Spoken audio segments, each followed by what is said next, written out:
It's a real honor to do the race, but also it's a pressure because you want to make sure that you treat it the way it should be treated. It's the biggest motorsports event in the world, biggest sporting event in the world, arguably. Um, there's the pressure of history, the pressure of the personalities, the aura of the place. You just want to make sure that it's all done the way it should be, and that the fans, reconnect and enjoy it. And it's one of those things that's just it's really hard to put into words. I mean, you can prepare for an NFL game and think it's going to go one way and it goes total opposite way. But racing, there's so many variables, whether it's NASCAR or IndyCar, depending on how many cars you have, 22 drivers in IndyCar that are constantly on the track. You have 22 teams, 22 strategists, 22 cars. Like, you start multiplying the characters involved, just the characters, it's over 100. Then you're getting into the actual technology, the technology you see on the air, the technology of the car, explaining the car. Then you get into the strategy. There's so many things happening at one time, and it's in massive amounts of space, miles of racetrack. Some places that you can't keep track of everything at the same time, although you're trying to. That was another event that was in a really cool time, right? Like, it was the Travis Pastrana, Ken Block era, where people really loved those heroes, and all those events evolved over time, and it was great to be part of it because we could look at it. We had a blank sheet of paper and say, hey, okay, let's invent this, or let's make this better, or hey, they do this over in this country, let's try it here. And it was a really great time to learn how to do something a little bit different, be a little bit more entertaining to a different audience, and be able to evolve every year.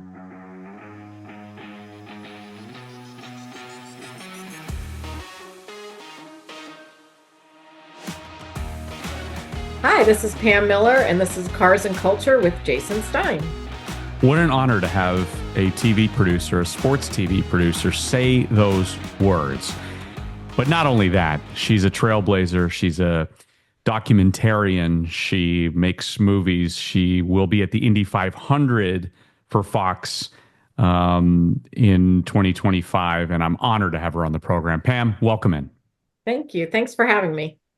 We'll start with the Indy 500 because it's sort of the freshest news, if you will, but we have so many topics to get into. What will it be like for you when they drop the green at Indy on Fox Sports and you sitting there as the producer? It's such a bucket list thing for me. It's like it's a pinch me moment. I hate saying that. I know it's pretty trite, but it's where, back in the day, I started as a pup in this business, as, a production assistant or feature producer. And just walking in that place is so special. It's a real honor to do the race, but also it's a pressure because you want to make sure that you treat it the way it should be treated. It's the biggest motorsports event in the world, biggest sporting event in the world, arguably. There's the pressure of history, the pressure of the personalities, the aura of the place. You just want to make sure that it's all done the way it should be, and that the fans, reconnect and enjoy it. And it's one of those things that's just it's really hard to put into words. But you just want to make sure that you do the event in a way that's, respectful and also exciting and entertaining and all those things, but also remember where you are, because it's a pretty special place. Yeah, not get too overwhelmed by all of it. Yeah, Right? exactly. Yeah. How do you prepare to do a race like that? Do you go back and think about the ways that you approached other events that you've covered? Do you look at the history of how it's been documented? Do you do all of that? Or do you just, is a lot of it gut feel based on what you've done before? All of it. Yeah. And some of it's your gut, because you have to go with your gut on some things. Some of it's the cadence of the race the last few years. I mean, it's a race that's changed a lot, in the over 100 years it's been run. Um, It's everything. You try, I think the main thing is trying not to overthink it, trying to understand that you're in the moment and making sure that you're telling the stories in the moment that deserve being told. And respecting, like I said a minute ago, respecting what it is, but also not getting intimidated by what the event is. And I think really being in the moment is the most important thing because every race is different. Every race has a different story to tell, and even every 500 has a different story to tell. So it's really about staying focused, not overthinking, and also appreciating the moment because it's special, it's a special place and it's a special event and you want to convey that. But I think it's really about being in the moment and being aware and understanding all your assets, knowing where they live. The beauty of doing that race is you have all month to do practices and qualifying shows, and there's all this drama building up to the race, and you get to really kind of test out things instinctively, get in a rhythm with the crew, get everybody up to speed, figure out what the story and cadence of the racing is for the month, because every place you go is a different place, no matter what type of racing it is. So really just making sure you're very much aware, very much ready to go with what happens and not try to be so structured that you can't react when things happen. Give us a bit of a window into how producing racing is different from the other things that you've done, whether it's the NHL or other sports that you've been involved in. How hard is it to be a racing producer? I think it's really hard. I mean, I love it, but it's never stops. It's in real time. You cannot plan. You can think that you know every storyline going in. And most sports are like that too. I mean, you can prepare for an NFL game and think it's going to go one way and it goes total opposite way. But racing, there's so many variables, whether it's NASCAR or IndyCar, depending on how many cars you have, 22 drivers in IndyCar that are constantly on the track. You have 22 teams, 22 strategists, 22 cars. Like you start multiplying the characters involved, just the characters, it's over 100. Then you're getting into the actual technology, the technology you see on the air, the technology of the car, explaining the car. Then you get into the strategy. There's so many things happening at one time, and it's in massive amounts of space, miles of racetrack. Some places that you can't keep track of everything at the same time, although you're trying to. Um, and how, stories are coming and going, as they say. Drivers are coming to the front, drivers are going to the back. It's just not obvious. There's nothing obvious about doing a motorsport event. It's always something different. Everything's always on the edge, whether it's the speed, the driver, the team, sometimes even the show, because you're trying to follow all the storylines. And you never, except now with stage breaks in NASCAR, you really don't have timeouts. There's no regrouping except for your 2-minute commercials. I really find it's probably the ultimate challenge. It's a Yeah. giant puzzle. You're making split-second decisions constantly, sometimes, more than 10 in a minute. You're making these split-second calls and following stories based on everything, how it's all unfolding. I love it. There's nothing like it, honestly. And you're competing now not only against maybe what you see in front of you, but now all kinds of other elements, including online activity.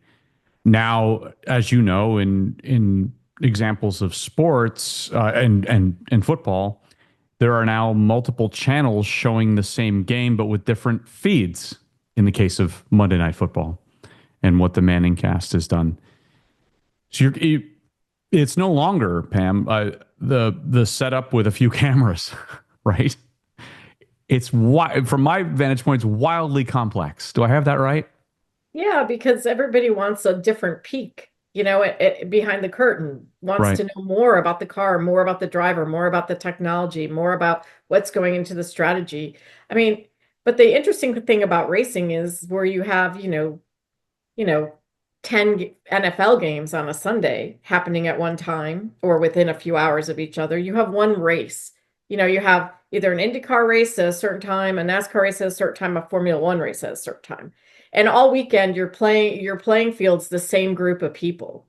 So it's like every week, how do you make the cars, the people, the racing interesting? Because even though you have 38 weeks here and 20 weeks here and 25 weeks in different series, you're only playing with the same deck of cards, so to speak. So whereas the NFL, you've got different matchups, you've got different players, you've got different head to heads. Here, you've got what happened the week before and how you spin that forward. So that's different too. But, to your point, I mean, there are different feeds. There are people in chats. There are social Hmm. media things. There's online racing and iRacing and esports and all that. But in reality, the beauty of motorsports is there's really when the event's happening in that series, it's the one event. Even though there might be multiple options for different types of racing, it's that one group that you're following. You're no stranger to the paddock and the paddocks of the world, and I want to talk a little bit about your history, including your start back as a producer with ESPN in 1987 after leaving Sports Channel New York, right? Where you Mhm. effectively got your start. Where did the passion come from to do all this? I, as far as overall entertainment or sports, I've always loved sports. Growing up in the Northeast, I grew up in Yankees Red Sox country. It was always a talk in my family. We all love sports. We still do to this day. And for some reason, for me, I just was always creative. I liked writing. I didn't quite know where my passions were going to lead, but I liked visualizing things. I liked directing people, kids in my neighborhood. I did a lot of things like that growing up that kind of led to, oh, wow, I could do this as a living. Like I could go to college and I could actually learn what it's really like to do this. And luckily I had a family and my parents really supported me to give me the chance because they didn't know anything about any of this. And I went to college at Ithaca College in upstate New York and touched every piece of equipment I could from the moment I got there and just loved every minute of it more and more. And that's really how it started. What did you like about the behind the camera stuff? Was it the technical side of it? Was it the documenting what would happen? What was the storytelling? Maybe all that. I liked the storytelling. I liked telling people stories, asking questions. I'm very curious. I'm curious in life. I liked organizing. I liked setting shots up. I liked following. I love puzzles. I still love puzzles. So I love doing puzzles in real time. And that's kind of what this was. And it kind of brought all those things together. I mean, like I said, I loved writing from the time I was a kid, and I liked telling people stories, reading books about people, connecting with people, connecting those stories. And in college, I really got to start to do that. Cornell University was really gracious as well. They offered opportunities for Ithaca kids to come do their events or cover their events. I met a lot of great people there. So getting a chance to do that as a college kid, and we had in Ithaca, we even had our own TV truck, which was pretty ahead of its time Wow. for that era. Wow. We were producing games in upstate New York and syndicating them around the state. Um, because Ithaca had a very good college, a Division III football team. And Cornell, not all those games were televised. So sometimes they let us do their games and syndicate them. The schools had their own arrangement. And we branched out while I was there to all kinds of sports, baseball, hockey, basketball, you name it. And we would go to Cornell or Ithaca and just do those games. And, that just kind of nurtured this whole adventure that I've been on now since I left school. And racing. I mean, that's effectively the path that you took, and it didn't take long. You're sitting there as the producer of uh, what the San Marino race or the Brazilian Grand Prix, 1990, just a few years after you got started, pushing the buttons and making sure people were doing what they were supposed to do and telling the story of Formula One back when before Formula One in America was cool. Well, I owe all of that to a gentleman named Terry Lingner. Um, because racing was the furthest thing from my mind when I first started in this business. I was essentially, like you said earlier, in New York City covering the NFL and the NHL right out of college for Sports Channel New York for a nightly show that they had. And when I went to ESPN, I really was essentially there to do work on hockey, the NHL, or the NFL. I was doing, feature producer, that sort of thing. And I went on a vacation and came back, and ESPN had lost the NHL contract. It had gone, ironically, to Sports Channel New York. Oh, And so I had never, it was my first experience going through anything like that. I had no idea what that meant for me. And Terry Lingner was my boss, and he called me in, and he was very blunt. And you have to remember the times. And he said, I just don't know right now that there's a path. I know you want to produce live events.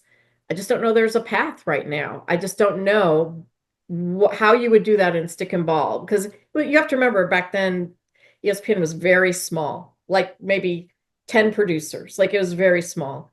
And he said to me, but I think if you would be open-minded and go to this auto race in Watkins Glen, New York. And I was like, well, I know where that is. I used to drive through there going to school all the time. I'd like to introduce you to a gentleman named Benny Parsons, go to the NASCAR race, see if you like it. I think you could apply what you've been doing in the NHL in motorsports. And who knows, maybe someday you'll get a chance to produce something. But try. If you're willing to try it, I'm willing to have you go and check it out. And I went and met a man named Benny Parsons, who became a huge mentor, as well as Terry Lingner. And now here I am. So it was basically a barrier. I never thought naively, I didn't know about sports contracts at that point. I was just barely out of college. And, it just led to a really great opportunity. And I took the chance. how did Benny help you? Oh gosh, Benny taught me so much about motorsport. I mean, look, I was a girl from the Northeast that, my dad was into cars, but he didn't show me, where the oil went in the car, or he might have, but I didn't pay attention. I was too busy, doing something else. And Benny taught me a lot, not only about the car, but about the people in the sport, and who the characters were, and how their stories needed to be told and should be told. He educated me in every way, as far as how the paddock or the garage in NASCAR operated. Introduced me to some people who became dear friends, Dale Earnhardt, Jeff Gordon, like people that through the years we've all grown up together. But he really taught me. He was open to some of my crazy ideas, like when we would do a hat of the week or buffet Benny or things like that. He was open to some of my crazy ideas to have him try. He taught me the nuances of strategy, technology, just all the ins and outs. Um, and then helped, nurture my creativity to see where it could be applied in the sport. What did you learn about yourself in that journey? Because, obviously, with no motorsports experience, no desire to necessarily point that direction, was it the adaptability that you came to appreciate about yourself, or did you just fall in love with this new non-stick and ball effort that you were a part of? It's adaptability. I also, for some reason, I was always open-minded to taking a Hmm. little bit of a risk. Um, I was always taught there wasn't always one path to get where you want to go. And I liked learning new things, but I really, really liked the people once I got to start meeting different race car drivers, different team members, different team owners, looking at their history, looking at where they came from. And think about it. I mean, in NASCAR was really on the first, that was really as it was starting to move up. Right. In the, 1979 it happened. It was getting more network exposure. It was just a really good time of growth and an interesting time to be there. And I just really like telling the stories of these characters. Coming from the Northeast, it was a lot different to learn about different backgrounds and where everybody came from and how they all, got their start. And I like telling those stories. Yeah, your curiosity was you had a craving for it, and it was being filled. Not only was NASCAR on an ascension, so was ESPN, Mhm. right? And you mentioned it. There being a less than a dozen producers at the time in 1987. And you look at it throughout your career. Was it 13 years that you were there, right? During your Mhm. longest stretch? Mhm. And You back and forth, I've been on, fortunate to work on and off with them. Yes. and even to the explosion into things like the X Games, where Mhm. you were a producer and doing moto events and freestyle moto, rally cross, global rally cross. All of a sudden, you're doing all kinds of stuff that is involved with not necessarily just a racetrack, but an exploding part of the industry. That must have been fascinating too, Pam. It was a different challenge because a lot of those were startups. A lot of them evolved from things that we said, how could we make better? How could we make better?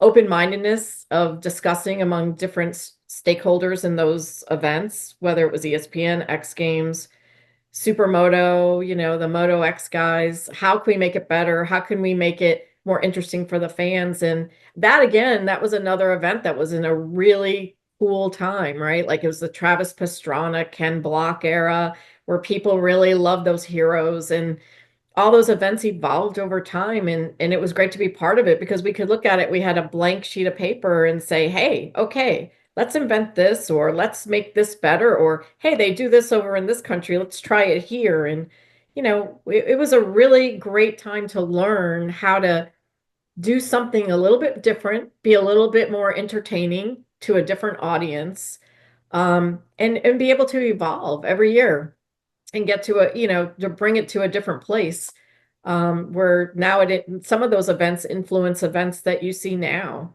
in racing and other places. In fact, less than a decade later, you're with Speed, and now you're doing documentaries. You're doing NASCAR Champions or Men Behind the Wrenches, NASCAR Classics. How did that transition occur? Why to go from live into documentary? Well, I was still doing live at the same time. I had gone to Fox um, in 2001, and that's when Fox and Speed kind of merged or became Right. one. And David Hill, who was our chairman, asked me to help with that transition. So that's how I started doing those type of programs. I had done some long form programs at ESPN when Dale Earnhardt won his seventh championship. We did a special. When Richard Petty retired, we did a special, and I had done those. I had done a lot of different long form there within the Sports Center, um, ESPN Speed World genre. So now going to Fox, David had asked me to participate in the transition to Speed, and so that's how those shows came about. And then through the years, while it was still Speed, sometimes they'd ask me to do a long form special, like the fifth anniversary of Dale Earnhardt's death or things like that. And so through over time, they would ask me to do some of those projects. So it kind of went hand in hand with what we were doing with the live racing, um, on the network. Did that satisfy a desire within you to also do something that was, I mean, that long form storytelling would be the ultimate, right? Of where your interests lie. I'm guessing. Absolutely. I Yeah. mean, to me, they go hand in hand, and Yeah. there's different skills on both that complement each other and kind of crisscross. But in the end, I just love telling taking time and telling those long form stories, whether it's about a moment in time, history, about a person. It really did. It was a great way to cross both my interests and passions for sure. Well, talk about long form and telling stories. You've been at the center of some absolutely amazing documentaries, and they've won their own boatload of podium. You've had your own podium finishes, and there are several here that I want to mention. Shirley, which is of course about Shirley Muldowney, and we'll talk about that in a second. Rust to Revival, about the Winchester Speedway, the story of really how a community rallied around an ignored but iconic resource and rejuvenated the town. Hope Rewarded, the unlikely return of North Wilkesboro Speedway. Paula Murphy, Undaunted, story about the 60s and the quest for women's rights and motorsports. Betty Skelton, called Boundless. I mean, this is like a who's who of the racing community told in an incredibly special way and awarded as such. Let's talk about Shirley first. What was most meaningful for you to document? Why was it meaningful for you to document Shirley Muldowney, the iconic race car driver? It's hard to say that Shirley would be forgotten because if you know Shirley, there's no way you would think she'd be forgotten. But I felt like, we started that project, first talked to her about 10 years ago to get that done. And she was, I mean, she was there in a niche in NHRA, but she wasn't, back in the 70s, she was outside the bubble of racing. She was known as, she was an icon. She had transcended the sport at that point. And as time went on, it was like we were hearing all these other names of, deserved women being mentioned for different things, but Shirley was kind of being left out. And I also felt like there was more of her story to tell. Heart Like a Wheel, which was a motion picture in the early 80s, was not really her story. And so when I spoke with her and really dug in, I got, definitely the sense that I was right. There was a lot more there, and there was. And she really felt like it was time to tell her story. And it was, like I said, a 10-year journey, but we finally got everybody together in the last couple of years, and I was really excited to see it finally make air and Shirley be able to tell her story the way she saw it. And I'm really thrilled for her that it's brought more recognition to her, a different people are seeing her through a different prism. I can't tell you how many times she's heard and I've heard, I had no idea. I had no idea. And people that knew and loved her and raced her are still saying, I had no idea. Don Garlit says he has no idea. Hmm. And he's in the documentary. Right. So Right. it's always amazing when you hear we had the same response to Blink of an Eye. People who had lived that moment, who came up to us after the premiere and said, I thought I knew, but I had no idea. I think that's one of the best rewards you can get is if people who were there or part of something tell you they really had no idea. It's pretty fascinating. Tell But us the story about Blink of an Eye, the 2001 Daytona 500. that one came up. Paul Tablieb, who's a dear, dear friend who Benny Parsons introduced me to probably 30 years ago when I first met Benny. He and his wife and a man named Susan and his associate Mitch Covington wanted to tell the story of Michael Waltrip, who had written a book and had worked with Mitch on some presentations about his story and wanted to tell his story. And that one was also special because, I love working with Paul and Susie, but also Dale was a good friend of mine. I lived that day, so I had my prism of that day. I was in the TV truck when that happened. Hmm. And Paul was kind of like the outside force of like, okay, the 10,000-foot view of it. And then all of us had our role, had our place in the story. And then I sat down with Paul doing all the interviews and putting it together. And it was like we were all learning, even though we were there. And I think it was really special to tell the story through Michael's eyes, because I think a lot of people didn't really, I guess they considered it, but didn't really think about it. You know what I mean? Like what he went through in those 15 seconds. And it was pretty emotional. It still is pretty emotional. But like I said, it was an important story to tell even years later for the people who lived it and for people to remember Dale and what Michael accomplished with Dale. Right. Right. Let's go back to that day for a moment. You're in the truck and Dale Earnhardt crashes, ultimately dies that day. What was that like that day? Oh, well, it was the frustrating part, I guess, is that it was such a great race. It was a beautiful Hmm. day. It was exactly what everybody wanted for that first Daytona 500 on Fox.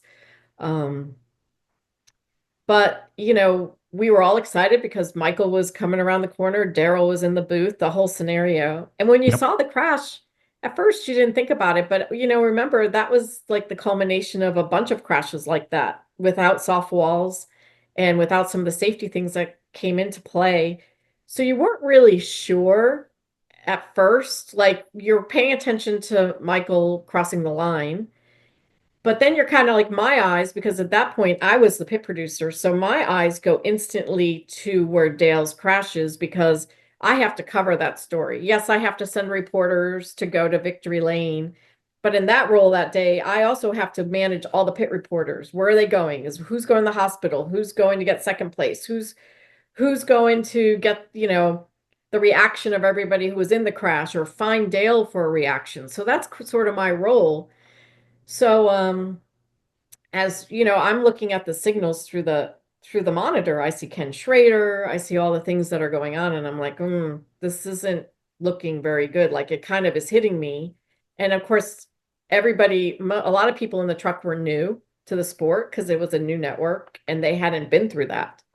And as time went on, I mean, you're very cautious, you're very careful as you're kind of like your instincts, to your point from earlier, your instincts are going, kind of coming in. And I had been through a lot the years before producing races on and off, where tragically that was happening.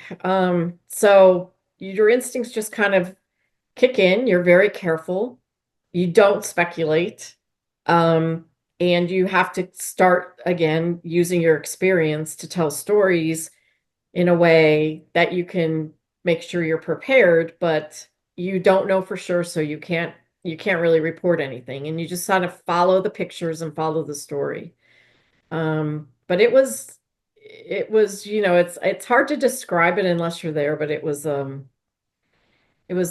you just have a gut feeling, even though you're not 100% sure. So you're just very cautious. And I can't remember, but I'm guessing coverage signed off before you knew what had happened. Is that correct? Yes. The last shot, I believe, going off the air was the ambulance going to the hospital, if I Right, recall correctly. right, right, right. And then, of course, everybody found out afterwards. A couple hours later, I think Mike Helton came out and made the announcement. That's right. That's right.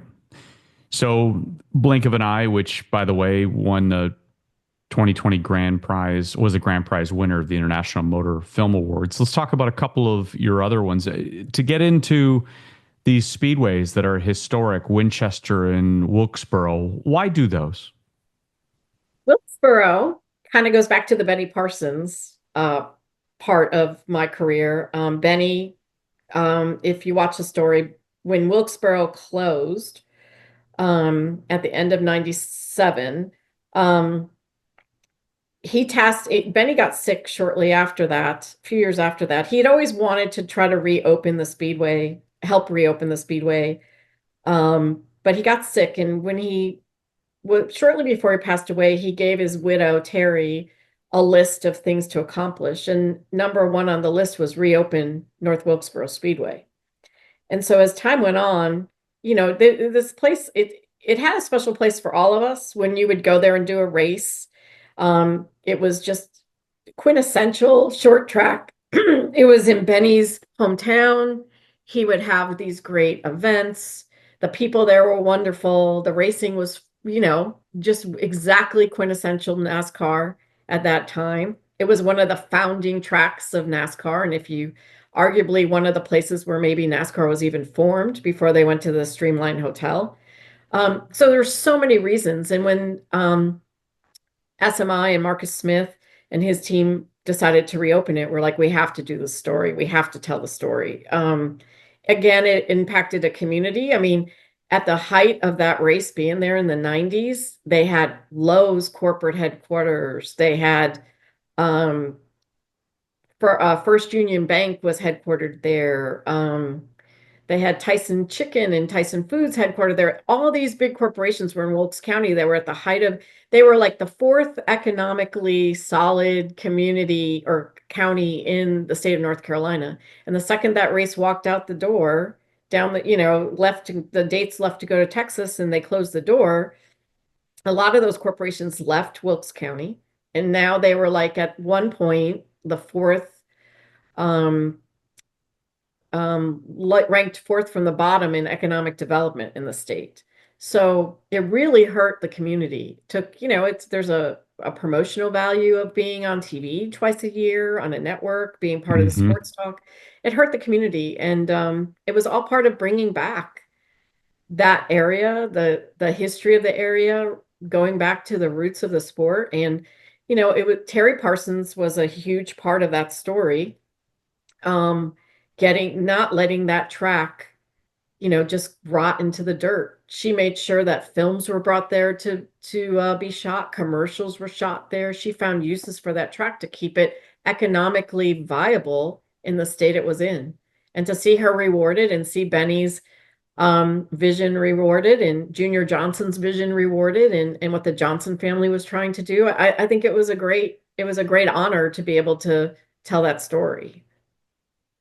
You've also told two other remarkable stories about two remarkable women, Paula Murphy and Betty Skelton. Tell us a little bit about both. Betty, I don't think anyone in 20th century transportation history really like impacted every form of transportation like Betty Skelton, from Mm. being an champion aviator, international aviator before she was 25, to racing Corvettes as part of the first Corvette team with Zora Duntov and John Fitch. She was setting speed records on the beach. She became the first vice president of marketing for the agency that represented GM and invented things like endurance races and things like that. So she could actually get to race some because she was only allowed to do speed records. She did the NASA astronaut test with the astronauts. She was the only one to do that at NASA because of a promotion by Look magazine. And the reason she got that was because the astronauts had actually seen her fly in bad weather when they wouldn't fly back in the day. So they kind of knew her as like a tough cookie, even for as petite and as, beautiful as she was. She just was there wasn't a newspaper for about, 10 years that didn't have the name Betty Skelton in it someday. I mean, they were even going to salons and I was like, who is this woman and how have I not met her? I mean, she's been around stock cars. She's been around all these different events. And then I found out one time she was actually in 1998, literally feet from where I was standing in a picture I saw. And I just wanted to cry because I was like, oh my gosh, I should have met her. Um, so, um, so when I learned of her story and started reading again, it's one of those things that COVID does, right? Like you're reading about people and you're reading about things that maybe you didn't have time to. And talking to a friend of mine who was starting a women in motorsports group, we just started talking about all these women that were forgotten. And Betty was the top of the list. She had a gold Corvette that Bill Mitchell had built for her at GM because she couldn't race. So they had her pacing all the NASCAR races. She was like able to pace them to the green flag, but she couldn't race them. Wow. Like even though, there were some women like Louise Smith and Sarah Christensen there and, in different short tracks, it was, Betty kind of became like, the woman that, Paul Goldsmith before he passed away told me that she was a bigger celebrity than any of them. Like she would get the media, she brought fans, they all knew she could race, but she just didn't get the chance. And then Paula Murphy is the next iteration because Betty had actually tested an Indy car at the Dodge Proving Grounds when she was originally with Dodge before she went to GM and the Corvette. And she got in a car and did a few laps there. So she was technically the first woman to be in an Indy car. And then Paula, she's even more fascinating because, yes, she starts in drag racing. She's first woman to get her funny car license in the NHRA. But she's becomes this promotional person for Andy Granatelli. But in being a promotional person, she gets these opportunities to race. And Andy's looking for a woman. She's on the West Coast. She's racing Ferraris. She's racing sports cars. She's racing against some of the best sports car racers on the West Coast. And Andy's looking for someone to help Studebaker and recover because they're trying to compete with these other brands. And he thinks they should go to the Salt Flats. So he goes to a writer who's an LA Times motorsports writer and says, I want to put a woman in a car at the Salt Flats. Who can I call? And he recommends Paula. And then he decides to do a women's team. So it's Paula and another driver, and the two of them set all these records on the salt for Studebaker and Andy, and that gets Andy's attention. So now every time that he's doing he has different ideas, and he's trying to help her get opportunities to race. So he sponsors her funny car. Then it's really on a whim she does her first laps at Indianapolis, which are about 2 weeks before the Kennedy assassination. So that's why I think sometimes it gets forgotten that she did this monumental thing.